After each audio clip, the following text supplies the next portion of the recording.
नमस्कार, स्वागत है आपका हमारे इस खास कार्यक्रम में जिसका नाम है वास्तु ज्योतिष सागर। और आपकी समस्याओं का समाधान करने के लिए हमारे साथ स्टूडियो में मौजूद हैं सुप्रसिद्ध वास्तु ज्योतिष विशेषज्ञ संजय जैन जी। सर, आपका हमारे स्टूडियो में बहुत बहुत स्वागत है। नमस्कार जी बिल्कुल। कार्यक्रम शुरू करने से पहले हम आपको बता दें कि आपके टीवी स्क्रीन पर फ्लैश हो रहे हैं संजय जैन जी के नंबर्स। आप इन पर कांटेक्ट करके अपनी समस्याओं का समाधान प्राप्त कर सकते हैं। समस्या चाहे जो भी हो, ज्योतिष से संबंधित हो या वास्तु से, बस कॉल कीजिए। बिना तोड़ फोड़ के, ना कोई व्रत करने की जरूरत है, ना कोई ज्यादा तप साधना करने की जरूरत है। बस एक छोटा सा सरल सा उपाय आपको मिल जाएगा और समस्या से आपको निजात तो मिलेगा ही। तो कांटेक्ट कीजिए और प्राप्त कीजिए उसके समाधान। सर, हमारे जो व्यूवर्स हैं दिन पर दिन बढ़ते ही जा रहे हैं और जो मेल्स आए हैं, बहुत सारे मेल्स हैं। उनमें से कुछ मेल्स हैं, उनमें से पहला जो है उर्मिला जी के यहाँ से आया है। इन्होंने जो अपनी जन्म तिथि भेजी है वो है 25 मई 1960 और जन्म का समय ये बताती हैं सुबह के 9:25 पर। रायपुर से मेल करती हैं। इनका कहना है कि ये बहुत ज़्यादा बीमार रहती हैं, इस कारण परेशान हैं और ये कहती हैं इन्हें शुगर है, बीपी है, शरीर में दर्द रहता है, घरेलू जो इनके घरेलू कलेश हैं वो बहुत ज़्यादा हैं। कह रहे हैं कोई उपाय बताइए। उर्मिला जी के बारे में जैसा आप बताया है कि आपको इनको तो समस्या ही समस्या हैं, एक समस्या नहीं है, बहुत सारी समस्या हैं। इनके लिए मैं बहुत सरल से उपाय बताता हूँ, बहुत जो ये अपने आप बड़े आराम से कर सकती हैं। मेरे हिसाब से 8 दिन कुत्तों को दूध पिलाएं और दूसरी चीज़ ये है कि अपने घर के अंदर नमक के पानी से पोछा लगाएं। कमरे की जहाँ भी आप सोती हैं उसकी कुछ डायरेक्शन बदल दें या कमरा बदल दें जहाँ पे सोने का स्थान है, और निश्चित रूप से परिवर्तन आएगा। ये 3 उपाय आप करें, क्योंकि आपकी पथरी में जो भी पार्ट में प्रॉब्लम है वो इन जो उपाय बताए मैंने आपको, इनसे आपको निश्चित रूप से आराम मिलेगा। अभी आपने जो उपाय बताया बहुत अच्छा है, लेकिन उसमें आपने कहा नमक का पोछा लगाएं, तो क्या इससे कुछ विशेष लाभ होता है? अगर वो सादे पानी से पोछा लगाएं तो क्या समस्या का समाधान नहीं हो सकता? रंजीत जी, बहुत अच्छा क्वेश्चन पूछा आपने। नमक के पानी से पोछा हम इसलिए बोलते हैं क्योंकि नमक एक ऐसी चीज़ है जो समुद्र से रिलेटेड है। समुद्र से के पानी से नमक निकलता है और जितनी भी नेगेटिविटी है हमारे शरीर में, हमारे पूरे मतलब जो भी किसी तरह की नेगेटिविटी, नकारात्मक ऊर्जा, नकारात्मक ऊर्जा है, वो सब समुद्र में जा कर के वो ठीक हो जाती है। अब मैं इनसे अगर ये कहूँ कि समुद्र का पानी लाएं और उससे स्नान करें या उससे पोछा लगाएं, तो एक इनके दिमाग में एक बहुत बड़ी कठिन समस्या हो जाएगी और ये उस विचार में घुल के परेशान हो जाएंगी कि वो तो पॉसिबिलिटी नहीं है, क्योंकि रायपुर में रहती है, वहाँ पे समुद्र तो है नहीं कि जाके मटका भरा और ले आए। तो वो इनके लिए एक बहुत बड़ी समस्या हो जाएगी। लिहाजा हम नमक को पानी में डाल करके, सिंपल पानी में डाल करके हम जब उसका पोछा लगाएंगे तो हमारी मान्यता ये है कि वो समुद्री पानी हो गया और जब हम उससे पोछा लगा के पोछे का जो पानी है वो घर से बाहर फेंकेंगे। इतना करने से ही जो अपने घर की नेगेटिविटी है वो खत्म हो जाएगी। और ये रेगुलर करें कुछ दिन, उसके बाद धीरे धीरे ये नेगेटिव ऊर्जा खत्म हो जाएगी और पॉजिटिव आपकी बात होती ही है। उसके लिए कोई ऐसा नहीं कि हमें कहीं लानी पड़ती है, बाकी सब चीज़ ठीक रहेगा।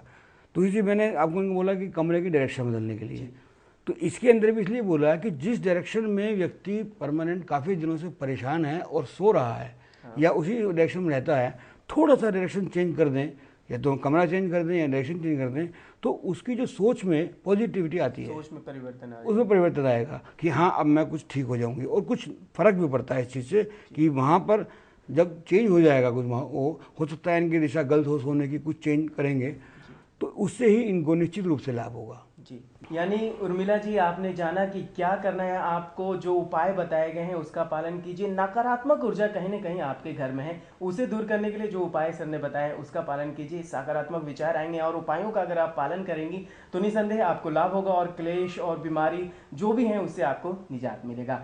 अगला मेल ले लेते हैं। अगला मेल जो हमारे पास आया है वो कृष्णा जैन जी के यहाँ से आया है और इन्होंने कोई पत्री नहीं भेजी है। उम्र ये बता रहे हैं 40 साल के हैं। इनका कहना है कि प्रॉब्लम नहीं है, टीवी पर आपका प्रोग्राम देखते हैं और बहुत लाभ हुआ इन्हें। ये आप जानना चाह रहे हैं कि पापों का नाश कैसे करें, कोई उपाय बताएं।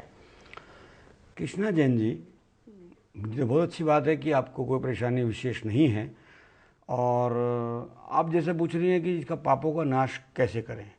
मुझे सिर्फ एक बात बता दीजिए आप, मैं आपको सीधा तो नहीं पूछ सकता, अभी मेरे उनके भी आप पे पूछ सकते हैं कि इनको जब कोई परेशानी नहीं है, जैन धर्म में इन्होंने जन्म लिया है, फिर भी पूछते हैं जी पापों का नाश करना है। कौन सा पाप इन्होंने किया है भाई जो इनको नाश करना है? क्यों भविष्य के बारे में इतना सोचते हैं कि भविष्य में क्या होगा क्या नहीं होगा? ऐसा कुछ नहीं, अपने जो प्रेजेंट है उसमें आनंद लीजिए। ये मत सोचिए कि पापों का नाश कैसे हो। आपने पाप किए होते तो आप यहाँ क्यों होते?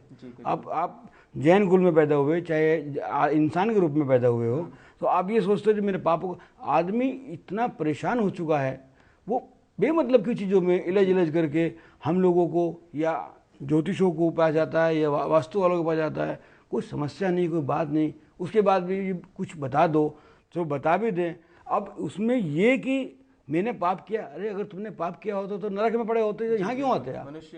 मनुष्य योनि नहीं मिलती नहीं आपको। तो लिहाजा इसलिए बिल्कुल चिंता मत कीजिए कि इसकी हमें करना क्या है।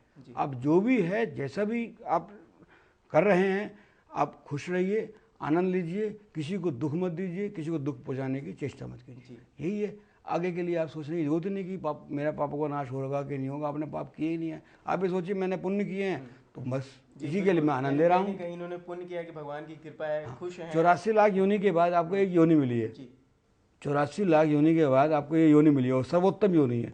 उसके बावजूद आप कहते हैं जी मेरे को पापों का नाश करे। आपको तो पुण्य प्राप्त है।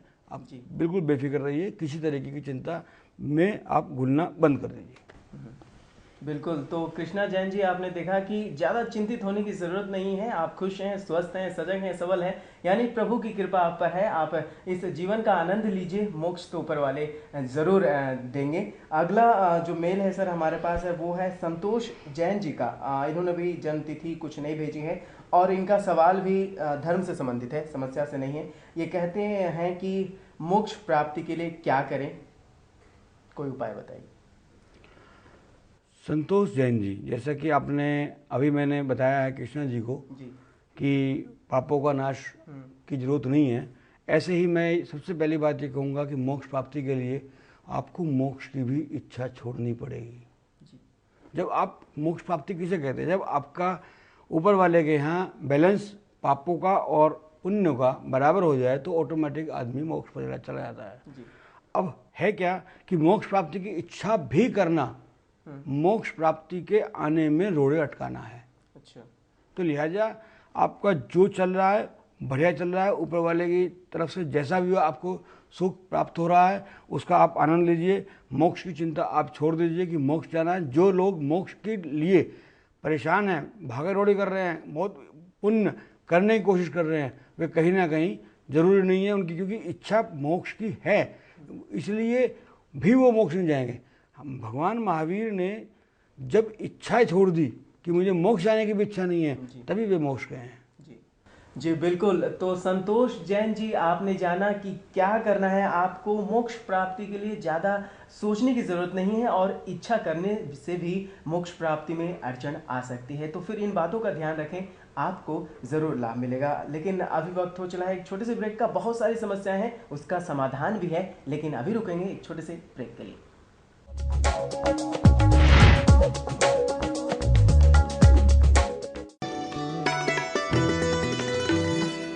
सभी प्रकार के आर्टिफिशियल ज्वेलर्स के निर्माता एवं विक्रेता राज आर्टिफिशियल ज्वेलर्स मेरठ।